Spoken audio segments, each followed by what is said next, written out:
Good evening, children. Let us now discuss filtering data in Microsoft Excel. Children, filtering data in Excel means to allow only certain data to be displayed in a worksheet. This feature or this function of Microsoft Excel is very useful when you want to focus only on a specific information in a table. We use autofilter command to filter this data.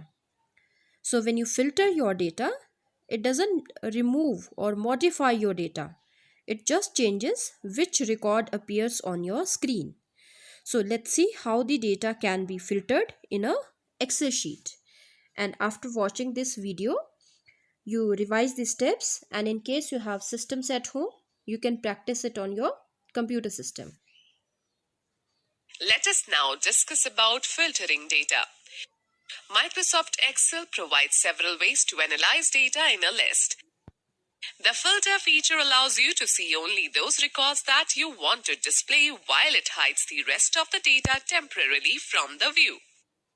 You can filter a list to display records that meet specific criteria by using autofilter command. Select any cell within the database range, say D1. Click on the filter button in the Sort and Filter group on the Data tab. Filtering arrows will be added to each field name.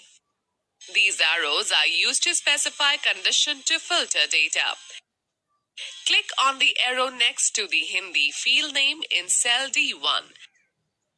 Select the checkboxes of the values 85 and 98 from the drop-down list. Click OK. The list will get filtered and display only those records that meet the criteria of marks 85 and 98.